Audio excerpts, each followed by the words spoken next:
Hey, bonjour tout le monde, j'espère que vous allez bien. Bienvenue dans une nouvelle vidéo. On va se faire un petit peu un point retour d'expérience, un petit peu FinOps, un petit peu élaboration, conception des choses, en prenant du recul toujours, en essayant en tout cas de le faire.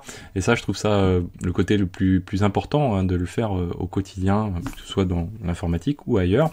Aujourd'hui, on va s'intéresser à une autre expression. On avait vu you build it, you run it. Il y a build or buy. Ça, c'est aussi un concept qui est assez intéressant. Et on va essayer de s'y attacher deux minutes. Alors, n'hésitez pas à vous abonner pour ne pas manquer les prochaines vidéos. Cliquez sur rejoindre si vous voulez soutenir la chaîne, devenir membre et ne pas manquer les vidéos qui sont masquées. Et également, n'hésitez pas surtout à en parler autour de vous. C'est ce qui fait vivre la chaîne. Alors, build or buy, c'est un concept qui est assez sympathique. C'est en tout cas une opposition de style qui souvent entraîne vraiment pas mal de cas, on va dire un petit peu de conscience, de se dire comment fait-on les choses, et finalement par rapport à l'objectif final qui est généralement voilà, de faire vivre une société, de faire en sorte que cette société ait des clients, etc.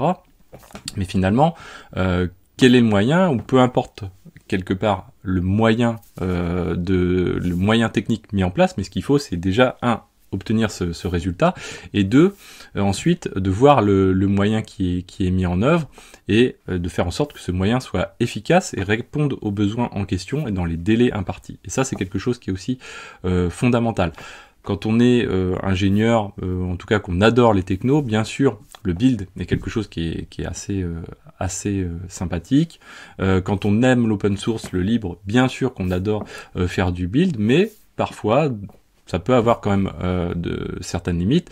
On peut prendre par exemple sur les moteurs de base de données, très rapidement, il y a les gens qui utilisent les moteurs de base de données relativement simplement, parce qu'ils ont des contraintes assez limitées, en volume peut-être, mais aussi en charge. Quand on a généralement les problématiques sur les bases de données interviennent plutôt quand on a des problématiques de charge plutôt que de volume, contrairement à ce que l'on peut penser, c'est-à-dire le nombre d'écritures et le nombre de lectures, les concurrences, et certains moteurs sont plus adaptés à certains tel ou tel cas de figure. Eh bien, ces questions-là interviennent très rapidement, et du coup, sur ces problématiques-là, qu'est-ce qui se passe? Et on se dit, est-ce que je prends finalement, est-ce que je fais monter mon équipe en compétence sur ce domaine-là, ou est-ce que finalement je vais prendre peut-être une solution intermédiaire qui va être de former mon équipe, donc ça va avoir un coût. Est-ce que mon équipe à la sortie de cette formation aura alors je dirais pas le niveau, mais en tout cas les compétences suffisantes pour limiter le facteur risque, ou est-ce que encore je passe le cap au-dessus, c'est-à-dire que grâce à ou en tout cas avec les solutions actuelles, beaucoup de sociétés fournissent du cloud, interne, externe, peu importe, mais fournissent des services en tout cas distants, customisés, généralement efficaces, puisqu'en fait ces sociétés-là se spécialisent dans certaines problématiques et gèrent du coup très très bien cette problématique, puisqu'ils sont spécialisés dans ce domaine.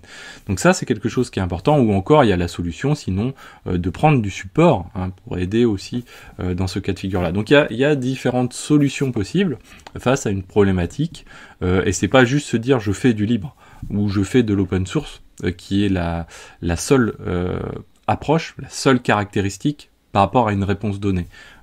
Contrairement à ce que l'on pense. Il faut quand même se rendre compte qu'à un moment, sur certaines problématiques, quand les choses sont simples, généralement il n'y a pas trop de soucis, mais quand on passe un certain cap, eh bien il faut aborder l'ensemble, prendre du recul, regarder les choses dans son ensemble et se dire ok, mes équipes, il y a matière à réflexion sur la manière de voir les choses. Alors on va se faire un petit tableau. On a donc d'un côté le build, ceci, et de l'autre côté, j'aime bien faire des choses un petit peu comparatives, en tout cas essayer de comparer les choses, même si des fois il faut pas forcément toujours s'attacher à faire une opposition entre les deux, puisque ça peut être aussi de la complémentarité, et ça c'est aussi quelque chose d'important. Derrière, donc du coup, sur le build, qu'est-ce qu'on entend déjà? Première chose, c'est de la conception. Donc là, bien sûr, intellectuellement, pour les équipes, c'est hyper intéressant, c'est stimulant, ça permet aussi de travailler la cohésion d'équipe, Ce qui n'empêche pas aussi sur la partie buy de le faire, mais de le faire différemment et peut-être d'y passer moins de temps et de partager peut-être aussi un petit peu moins de choses côté humain, mais aussi d'obtenir plus rapidement certains résultats. Derrière, l'association au build, bien sûr, c'est l'internalisation des choses, en tout cas internaliser les choses, pas internationalisation, on n'en est pas là, mais en tout cas internaliser les choses, ça aussi c'est une question qui est importante, et c'est ce qui recouvre derrière, très souvent derrière le build.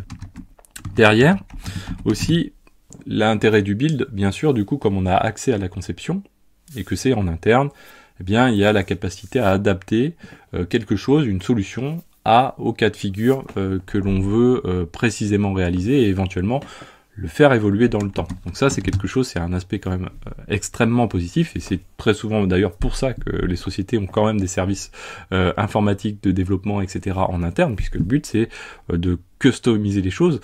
Bien sûr qu'au fur et à mesure du temps, plus ça va, plus les services couvrent plein de cas de figure, etc. On imaginera même dans les années futures, tout ce qui est infra as code, ça se fera même automatiquement dans le cloud, et il n'y aura plus besoin de cloud builder ou ce genre de choses, pas de choses, pardon, mais de profils. En tout cas, ces profils-là évolueront assez nettement, idem sur d'autres aspects, etc. Et ça, c'est dans la suite du temps, hein. On a vu des sociétés à une époque, si on remonte à il y a 15-20 ans, fallait un DBA pour faire de la base de données. Maintenant, c'est beaucoup moins le cas en société, par exemple, etc. Ensuite, il y a quoi? Il y a l'aspect prise en compte des contraintes, et surtout, également, ça va générer des contraintes. Donc, on l'a vu dans You Build It, You Run It, c'est derrière des contraintes d'assurer le run derrière ce que l'on a mis en place. Les contraintes aussi dans la conception, une mauvaise conception des choses va avoir un impact important, puisqu'on va entraîner des équipes, du temps de travail, etc., des ressources dans un cheminement, et si jamais à la fin le résultat obtenu est en deçà de ce qu'on souhaitait, c'est un petit peu dommage, voire même ça peut être très très décevant. Ensuite, donc du coup, on en a parlé, il y a l'aspect maintenance, bien sûr, ça va générer un flot de maintenance qui va pas être le même entre prendre un service externe et quelque chose que l'on construit en interne, avec une notion de risque, donc les risques, qui est un facteur prépondérant, de savoir, est-ce que le risque que l'on prend à maintenir en interne, parce que il y a certaines opérations où on risque, je sais pas, de casser un cluster, etc.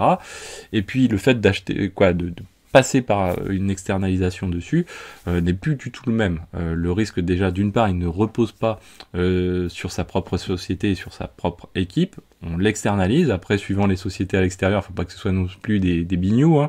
Il faut que les gens aient un certain niveau. Et généralement, si leur business repose sur ça, et leur image repose sur ça, bien sûr qu'ils vont s'attacher à faire les choses, et certainement, bien sûr, comme ils sont ultra spécialisés, ils le feront mieux que soi-même en interne. Donc là, bien sûr, ça touche aux aspects de haute disponibilité. Alors c'est valable pour beaucoup de technologies, je l'aborde de manière vraiment très très large, quoi. Derrière, du coup, il y a forcément aussi la responsabilité qui n'est pas la même. Et oui, déporter une responsabilité sur quelqu'un d'autre, ça a des inconvénients, c'est-à-dire qu'on sait moins bien ce qui se passe. Ça, c'est valable d'une manière générale, en interne comme en externe, quand on crée des socles de responsabilité ou des strates de responsabilité et qu'on délègue des responsabilités entre personnes, ce qui va se passer, c'est qu'on va avoir moins de regard sur ce que fait la personne généralement. On essaye de mettre en place un suivi, donc derrière, quand on paye un service externe, c'est exactement le même principe. Il va falloir quand même continuer à voir un petit peu ce qui s'y passe, comment ça s'y passe, etc. Il y a une problématique également de coût, que ce soit en interne ou en externe. C'est vrai que des fois, on dit ah oui, mais du coup ça coûte moins cher. Faut voir ce que ça coûte ces choses-là quand c'est un service externe. En interne, il y a des coûts en matière de ressources. Donc ça va être de ressources humaines. Ça va être également des ressources des coûts de formation. Potentiellement, ça peut être du support. Il y en a beaucoup. Derrière, qui ne sont pas à négliger non plus, puisque si on paye une personne à plein temps, les salaires à l'heure actuelle ne sont pas non plus évidents. Et puis il y a aussi le recrutement. Recruter une personne qui va avoir ces compétences-là ou des compétences un peu spécialisées, dans certains domaines, c'est extrêmement difficile à trouver, voire quasi impossible. Si vous prenez une personne ultra spécialisée, par exemple, dans un moteur de base de données en question, soit il y a plein de gens qui sont freelance, et dans ce cas-là, vous pouvez prendre un freelance, soit sinon, c'est compliqué de trouver une personne qui a déjà travaillé sur certains moteurs de base de données avec des problématiques de performance, etc. Donc derrière, ça entraîne aussi, même si vous vous dites, ok, de toute façon, il suffit que je recrute quelqu'un, ça ne veut pas dire que vous aurez quelqu'un à la clé. Donc ça, c'est aussi quelque chose qui est extrêmement important à prendre en compte. Autre aspect important, carrément autre chose, la limitation. C'est-à-dire que vous avez votre infrastructure, qu'elle soit dans le cloud, qu'elle soit en DC, peu importe, après le degré est un petit peu différent, mais vous avez votre infrastructure. Si vous avez besoin de voir, entre guillemets, l'infini, comme le permet un petit peu le cloud, même dans le cloud, suivant ce que vous utilisez dans le cloud, si le service n'est pas managé, si vous êtes sur des instances, ou même si vous êtes sur du Kubernetes, vous allez trouver une limite à l'évolution de cette infrastructure, ou de cette technologie plus particulièrement. Et donc derrière, c'est de se dire, est-ce que finalement, cette problématique de gestion de la limite, est-ce qu'elle est complexe à gérer en interne? Est-ce que je vais pouvoir faire quelque chose de smooth, de fluide en termes d'évolution, de scalabilité? Ou est-ce que finalement, cette fluidité dans l'évolution, elle est complexe à réaliser? Et je vous avais déjà parlé un petit peu de l'opposition par exemple de DC versus cloud. Là on est pareil, on pourrait dire DC versus cloud versus externe, c'est-à-dire que quand on est en DC, on a quelque chose qui est plutôt en mode escalier, avec des marches qui sont relativement hautes, mais qui sont en interne. Au niveau du cloud, ces marches sont relativement lissées, et peuvent, parce que les calculs de coûts vont être, par exemple, reportés sur d'autres éléments, mais pas que sur les coûts, également sur l'utilisation. Et si on passe sur un service extérieur, généralement, on va aussi avoir une autre manière d'appréhender ces limites, et donc ça va avoir en tout cas quelque chose d'important. Et au-delà de ça, il faut prendre en compte ces limites sur leur ensemble. Par exemple, si j'ai besoin de sauvegarder mes bases de données, qu'est-ce qui se passe? C'est pas si j'ai besoin, j'en ai besoin.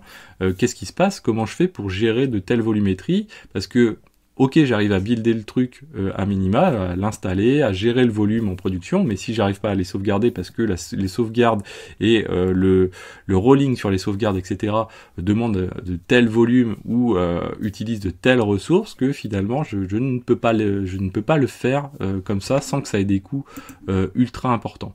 Donc ça, c'est quelque chose qui est important. Hop là. Donc au niveau du bail, je vais mettre un petit peu plus ici, voilà. Au niveau du bail, qu'est-ce qu'on peut en retenir?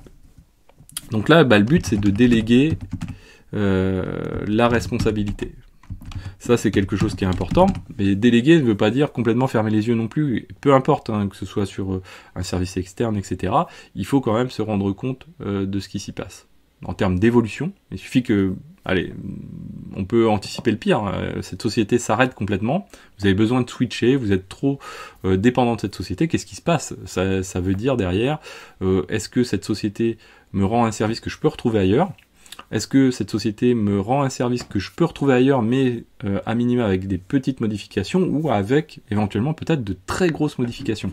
Et là, ça va pas être la même chose. Donc du coup, il faut toujours garder un œil sur cet aspect-là. Alors ça, je vais essayer de le fermer comme ça. Voilà, maintenant qu'on l'a vu. Hop, voilà. Donc ça, c'est quelque chose qui est très important. Déléguer une responsabilité, peu importe soit en informatique ou quoi, ça nécessite derrière, ça reste un suivi qu'il faut continuer à avoir derrière.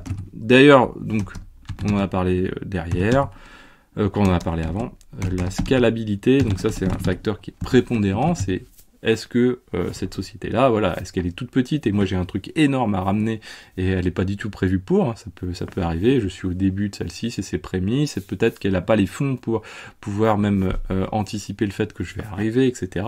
Donc la scalabilité c'est quelque chose d'important, généralement c'est plutôt positif quand on sort à l'externe pour l'aspect scalabilité, parce que derrière on va pouvoir trouver généralement des gens qui fournissent des services, comme ils sont spécialisés dans ce domaine-là, ils vont avoir prévu de voir large, et beaucoup plus large généralement que soi-même. Par ailleurs aussi, il y a les fonctionnalités. Souvent, quand on passe en externe, on va trouver des fonctionnalités que soit on ne va pas pouvoir activer en interne, soit quand on va les activer en interne, ça va générer encore d'autres contraintes, d'autres niveaux de contraintes qu'il va falloir gérer au niveau de ces équipes et peut-être même former les gens. Donc ça, c'est quelque chose qui n'est pas forcément évident à anticiper. Ensuite, il y a l'aspect qui est important, on a parlé de la scalabilité, des limites, mais dans une certaine limite aussi, il y a la sécurité. La sécurité, c'est un facteur à prendre en compte qui est très très important. Et comment je fais pour sécuriser? Est-ce que quand je le build de moi-même, est-ce que finalement le niveau de sécurité que je suis capable d'apporter sur cet outil-là, il est suffisant? Ou peut-être que du coup, externaliser va me permettre de trouver une société qui, elle, de toute façon, connaît déjà suffisamment les choses pour mettre en place le niveau de sécurité suffisant. Comme je vous disais, il y a les échelons intermédiaires, on n'est pas obligé de passer au buy total, mais il y a l'aspect formation, il y a l'aspect freelance, il y a l'aspect support de société, etc. Et ça permet de passer du temps ailleurs. Alors c'est bête à dire, mais ça va permettre à vos équipes de se recentrer sur d'autres choses. Par exemple, cet outil-là fonctionne, cette technologie-là fonctionne en externe, etc. Mais du coup, ça va me permettre de passer du temps sur le monitoring et de faire en sorte que ce monitoring, même s'il est fourni par la société externe, je récupère les éléments pour pouvoir en interne le retravailler et l'intégrer dans mon monitoring global, mon observabilité globale. Donc ça, c'est quelque chose qui est aussi un facteur assez important. L'autre aspect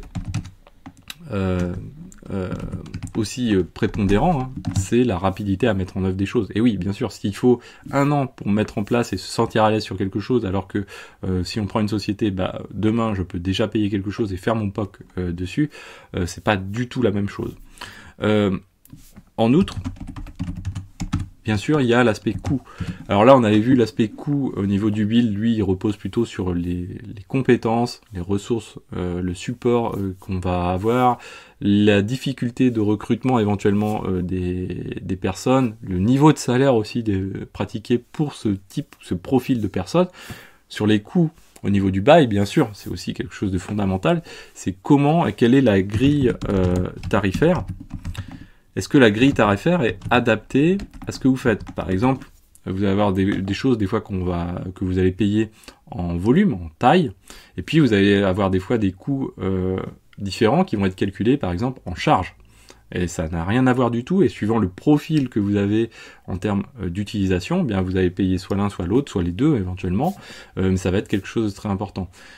Au-delà de ça, il y a 2 aspects à prendre en compte à la fois pour vous-même, c'est si vous prévoyez par exemple que la charge actuelle va augmenter et que la grille tarifaire de la société en question est basée sur la charge par exemple plutôt que sur le volume, il faut le prendre en compte.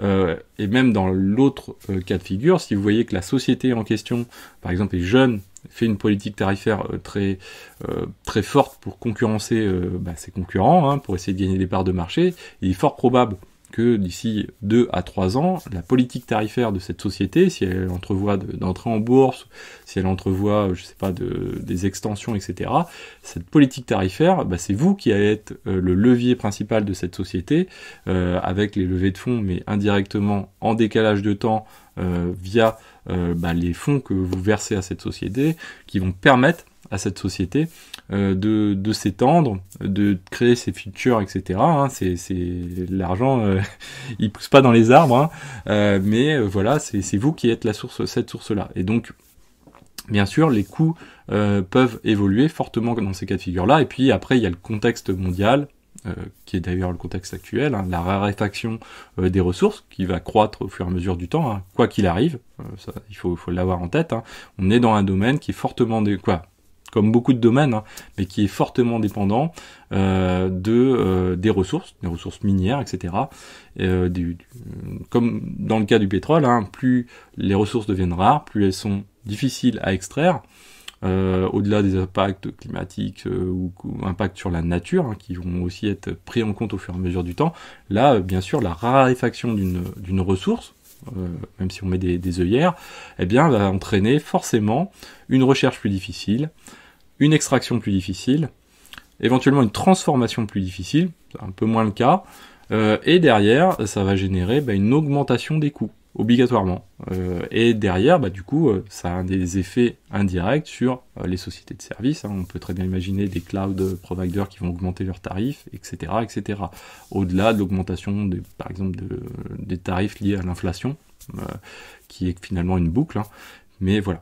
Donc, globalement, voilà un petit peu les choses qu'il faut avoir en tête quand on œuvre dans ce domaine-là.